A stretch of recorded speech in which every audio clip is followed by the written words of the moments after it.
મિત્રો કેમ છો? બધા મજામાં જશો. તો આપણે અત્યાર સુધી 1 થી 7 વિડીયો જોયા શ્રીમદ ભગવદ ગીતાના ગીતા જ્ઞાન. હવે 8મો વિડીયો કઠોપનિષદનો છે, જે ગીતા જ્ઞાન રિલેટેડ છે, એટલે ગીતા જ્ઞાનનો આખો સાર સમજાવે છે. ઈ શ્લોક આપણે કઠોપનિષદમાં જોવા મળે છે. કઠોપનિષદનો કયો શ્લોક? તો કે અધ્યાય 1 નો ત્રીજી વલ્લી, એટલે કે ત્રીજા ભાગનો ત્રીજો શ્લોક અને ત્રીજા ભાગનો ચોથો શ્લોક.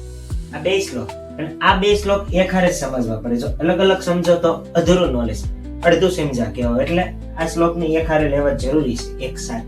એટલા માટે મેં એક સાથે લીધા છે. તો ભગવાને જે વેદ ને ઉપનિષદનો સાર આપ્યો હતો, તેમાં આ શ્લોકમાં શું કીધું છે એ આપણે જોઈએ. આત્માનમ રતિનમ વિદ્ધિ શરીરમ રથમેવ તુ બુદ્ધિમ તુ સારથી વિદ્ધિ મન પ્રગહમે ચ ઇન્દ્રિયાણી હયાનાહુ વિષયાસ્તેચુ ગોચરાન આત્મેન્દ્રિય મનોર્યુક્તમ ભોક્તે ત્યાહુ મનીષિણ. તો ભગવાને જ કીધું છે આ બધું છે, એટલે ભગવાન સાથે જોડાયેલું. એટલે હું ભગવાન કહું છું કે ભગવાને આમાં શું કીધું છે. તો ભગવાને એમ કીધું છે આમાં કે આત્મા છે, આત્મા એ રથનો સ્વામી માની લો. કલ્પના કરવાની છે કે રથ આખો એક રથ છે, એ રથ આખું શરીર છે, અને રથનો જે શરીર ઉપર અંદર બેઠેલો, શરીરની અંદર બેઠેલો, આ શરીરની અંદર બેઠેલો આત્મા જ કહેવાય. એટલે રથની અંદર કોણ? રથનો સ્વામી, એ કોણ કહેવાય? આત્મા. અને જે આ જે રથ છે ને ચલાવવા વાળો, એ ચલાવવા વાળો કોણ? બુદ્ધિથી નહીં ચાલે રથ આપણે. અને જે વસ્તુથી ચલાવી આપણે, જે ઓલા દોરીથી આમ ઘોડાઓને આપણે મારતા હોય, ઈ જે લગામ કહેવાય, ઈ લગામ કોણ કહેવાય? મન. એ આપણું મન છે. અને રથના ઘોડાઓની વાત કરીશ, એટલે કે આપણે લગામ તો મારી, પણ કોને મારી? ઘોડાઓને જ મારવી ને. એમાં 5 ઘોડાઓ છે. અર્જુનનો રથ ખબર છે 4 ઘોડા વાળો હતો, એ રીતે 4 ઘોડા લો, 5 ઘોડા લો, પણ ઇન્દ્રિયો 5 છે, એટલે આપણે 5 ઘોડા લીધા છે. એવું ઇમેજિન આખું દ્રશ્ય કરવાનું છે, વિચારવાનું છે કે આવું બધું છે. અને ઈ ઘોડાઓ છે 5 ઈ ઘોડાઓ કયા કયા છે? તો કે જ્ઞાનેન્દ્રિયો કયા પ્રકારની ઘોડાઓ? 5 પ્રકારના. કયા? આંખ, નાક, કાન, જીભ અને ત્વચા. આંખ એવું કામ કરે? જોવાનું, બધી વસ્તુ, સારી વસ્તુ જોવે, ખરાબ વસ્તુ જોવે. એ આંખનું કામ ઇન્દ્રિય કહેવાય. નાકની ઇન્દ્રિય એવી છે કે ગમે કાંક સુગંધીદાર વસ્તુ હોય આપણી પાસેથી નીકળતી તો આપણે મજા આવે, એ બધું નાકનું કામ. પછી ગંધ હોય તો આપણે દુર્ગંધ આવે, આપણે ગમે નહીં વસ્તુ, તો એ ઇન્દ્રિય જ કહેવાય.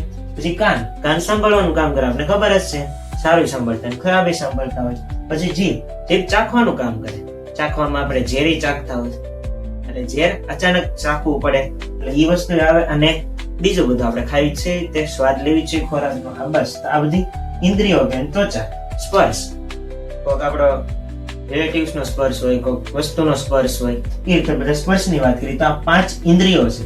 અને આ 6ઠ્ઠી ઇન્દ્રિય શેમાં હોય? માત્ર છોકરીમાં, એટલે કે ફિમેલમાં જ હોય.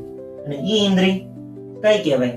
તો કે જ્યારે ઈ છોકરી જ્યારે બેહોશ પડી હોય અને કોઈ એને સ્પર્શ કરતું હોય, ઈ સ્પર્શ કરે અને એને ખબર પડી જતી હોય બેહોશીની હાલતમાં પણ, તો ઈ 6ઠ્ઠી ઇન્દ્રિય સ્પર્શેન્દ્રિય કહેવાય. તો આ બધી જે જ્ઞાનેન્દ્રિયો છે ને, આ બધી સ્પર્શેન્દ્રિય જ કહેવાય એક પ્રકારની. અને આ 6ઠ્ઠી ઇન્દ્રિય છે ને મેલમાં ન જોવા મળે. મેલમાં જોવા મળતી હોત ને તો ઘોર ઊંઘમાં હુતા હોય અને કોઈક આવ્યું હોય ને ચોરી કરવા માટે, જરીકે અવાજ થયો ને તો જાગી જાય.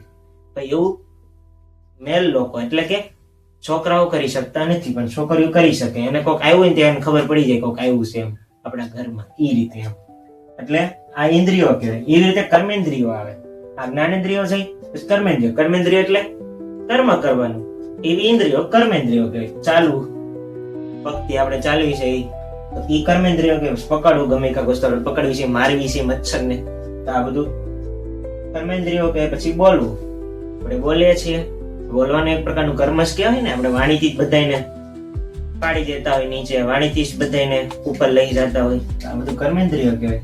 પ્રજનન એટલે કે રિપ્રોડક્શન, માતા પિતામાંથી છોકરા કરવા, આ બધું તેની. પછી વિસર્જન એટલે કે છેલ્લે આપણા શરીરનું વિસર્જન થઈ જાય, એટલે શરીરને બાળી દેવું. આ બધું આપણા શરીરનું 5 ઇન્દ્રિયો. અને આ વિસર્જનમાં છે ને જે 5 તત્વો આપણે કેવી, આ વિસર્જનમાં 5 તત્વો આપણા શરીરના. ધરતી, અહીંયા લખો, ધરતી, આકાશ, વાયુ, જમીન અને અગ્નિ. ધરતી, આકાશ, વાયુ, જમીન, અગ્નિ અને પાણી, આ 5 તત્વો છે. પણ આમાં આકાશ છે ને, આકાશ આપણે આમાં નથી આવતું, કારણ કે વાયુમાં આવી જાય છે. એટલે 5 આ કહેવાય: ધરતી, જળ, જમીન, અગ્નિ અને વાયુ. 5 તત્વો છે. ધરતીને આપણે પૃથ્વી પણ કહેવી. આજે 5 તત્વોનું આપણું શરીર બનેલું છે. ઈ છેલ્લે વિલીન તો થવાનું જ છે. આપણી મૃત્યુ થાય પછી તો ઈ જ છે આ વસ્તુનું કહેવાનું, કે આ 5 તત્વોનું આપણે વિસર્જન કરવું. એ કર્મેન્દ્રિયોમાં જ ગણાય. એટલે 2 પ્રકારની ઇન્દ્રિયો આવે. અને બીજી આપણી ઇન્દ્રિયો કઈ કઈ હોય? ઇન્દ્રિયો તો ન કહેવાય, ઈ ભાવ કહેવાય. ઈ ભાવે આવે છે કામ, ક્રોધ, લોભ, મોહ, ઈચ્છા, ઈર્ષા, ડર, અહંકાર. આ બધા ભાવ કહેવાય એક પ્રકારના. તો આપણે એ બધા જે ભાવ છે ને એ નડે છે.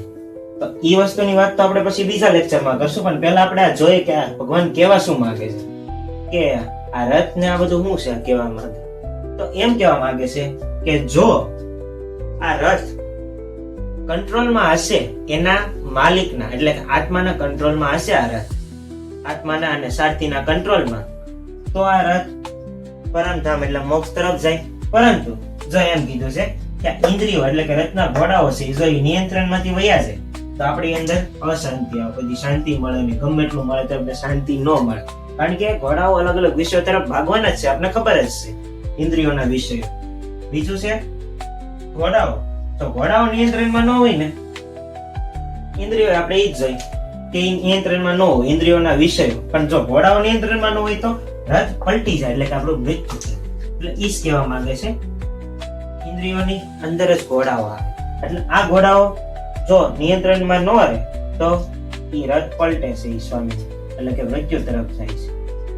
તો કેવા ખાલી એટલું જ માંગે છે, જો તમારો સ્વામી જાગૃત હોય, રથનો જે માલિક હોય જાગૃત હોય, તો તે મન એટલે કે શરીર રૂપી રથનો સારથી જે લગામ ચલાવે છે એ મન અને બુદ્ધિ આ તમારું કીધેલું કરે, આ તમારા વશમાં હોય તો તમે તમારા રથને મોક્ષ તરફ લઈ જઈ શકો. પરંતુ જો મન અને બુદ્ધિ તમારા નિયંત્રણમાં ન હોય તો તમે આ રથને ડુબાડી પણ શકો, પતન તરફ દોડી શકો અને અધોગતિ તરફ દોડી શકો. અને જો નિયંત્રણ ન હોય તો ઉધોગતિ તરફ જાઓ. એટલે ઈ કહેવા માંગે છે આ 2 શ્લોકમાં. કઠોપનિષદના શ્લોકમાં આખું ઉદાહરણ જ લીધું છે કે આત્મા છે ઈ શરીરના રથનો સ્વામી છે, શરીર રથ છે, બુદ્ધિ રથનો સારથી, મન સારથીની લગામ, ઇન્દ્રિય રથના ઘોડાઓ. તો આમાં વધારે બીજું કાંઈ કહેવા જેવું નથી, ખાલી એટલું જ મેન એનો સાર. હવે આને એ ઉદાહરણ આપણે થોડુંક ડિટેલમાં જોઈએ. તો પહેલા આ જોઈ લો વિષય. આ જે વિષયો છે ઇન્દ્રિયોના, ઈ વિષયો મળીને ઇન્દ્રિયો બને, ઇન્દ્રિયો મળીને મન, મન ને બુદ્ધિ એક આવે, બુદ્ધિ ને આત્મા ને આત્મા ને શરીર. એમ ઈ રીતે કહેવા માંગે છે. એટલે આ 6 ખાલી ટોપિક છે. આમાં ચેન છે કે કોણ શું કામ કરે છે. કે વિષયો છે, આ વિષયો, તો વિષયોને ઇન્દ્રિયો કંટ્રોલ કરે, ઇન્દ્રિયોને મન કંટ્રોલ કરે, મનને બુદ્ધિ કંટ્રોલ કરે, બુદ્ધિને શરીર કંટ્રોલ કરે, શરીરને આત્મા કંટ્રોલ કરે. એમ કહેવા માંગે છે. એટલે રથ આમ તેમ ડગમગાય કે એવું ગમે ઈ થાય, પણ આત્મા જો તમારો સ્થિર હોય ને, સ્થિર પ્રજ્ઞ મનુષ્ય હોય માણસ, એનો રથ કદી ડૂબતો નથી. આત્માને જાગૃત હોવો જોઈએ. એટલે જ કહે છે ને આત્મા સાક્ષાત્કાર કરવાનો ભગવાન. અને મનને વશમાં રાખવાનું કહે. મનને વશમાં રાખવાનું કઈ રીતે? અસંશય મા હોય, આગળના લેક્ચરમાં આપણે કીધું ને તમે જોઈ પણ લીધું કે કેવી રીતે મનને વશમાં કરાય. 2 તલવારથી અભ્યાસ ને વૈરાગ્ય. કઈ રીતે મનને કેવી રીતે વશમાં રાખવી ખબર પડી. એટલે આ મનને જ મેન આપણે વશમાં રાખવાનું. અને ઈ શેનાથી રાખી શકો? તો કે બુદ્ધિથી જ મન વશમાં રાખી શકાય. બુદ્ધિ કોને કહેવાય? જે સત્ય શું છે, અસત્ય શું છે, નિર્ણય કેવો લેવો, કેમ લેવો, આ નિર્ણય લીધો સાચો છે ખોટો છે, આ બધું જો નક્કી કરી શકે ને એ બુદ્ધિ કહેવાય. અને બુદ્ધિમાં પરાબુદ્ધિ અપરાબુદ્ધિ આવે. અપરાબુદ્ધિ એટલે કે આપણે વિચાર જ કરવામાં રહેવી નકરા. અને પરાબુદ્ધિ હોય ને એને વિવેક કહેવાય. શું કહેવાય? વિવેક. એટલે વિવેક જો આપણામાં જાગે ને, મેચ્યોરિટી એ બધું આપણામાં જાગે, પરિપક્વ થાય આપણી બુદ્ધિ, તો સમજી જવાનું કે આપણી બુદ્ધિ સ્ટ્રોંગ છે. ને કઈ સમજવાનું કે બુદ્ધિ નથી સ્ટ્રોંગ કરવાનું, બાકી છે આપણે કરવાની છે. એ રીતે આ બધું આપણે ખબર પડી ગઈ કે શું કહેવા માંગે છે. બસ એટલું જ ખાલી કહેવા માંગે છે. કોણ? ભગવાન. એટલા માટે આપણે મેં આગલા લેક્ચરમાં વાત કરી હતી એમ જ તે આત્માને પરમાત્મા સુધી પહોંચાડવાનું કામ કરવાનું છે. આપણે આત્માને પાછો બીજો જન્મ લઈને ઈની આત્મા બીજા શરીરમાં જઈને એ રીતે જીવન મરણના ચક્રમાં આપણે ક્રિયા નથી કરવાનું. આપણે એક સાઈડ સ્થિર થઈ જવાનું છે, પરમાત્માના રૂપમાં વિલીન થઈ જવાનું છે. આ જ આપણું મેન ગોલ છે બધાના જીવનનો. એટલે એ આપણે જલ્દી સમજી લો એટલું જ આપણા માટે સારું છે. બાકી આશા કરું છું તમને આખું ઉદાહરણ સમજવામાં બહુ જ મજા આવી હશે. આનો શ્લોક તમને એમ જલ્દી યાદ નહીં રહે, હજી એક વાર હું બોલું છું. આત્માનમ રતિનમ વિદ્ધિ શરીરમ રતમેવતુ બુદ્ધિમ તુ સારથી વિદ્ધિ મન પ્રગહમે વિચ આત્માનિન્દ્રિયાણિ હયાનાહુ વિષયાસ્તે ચ ગોચરન આત્મેન્દ્રિય મનોર્યુક્તમ ભોક્તેત્યાહુ મનીષિન. આ શ્લોક તમે એવું લાગે તો એકવાર જોઈ પણ શકો છો. કટોક નિષેધ આપણે વેદ એજ્યુકેશન કરીને ચેનલ છે, એપ્લિકેશન છે વેદ એજ્યુકેશન.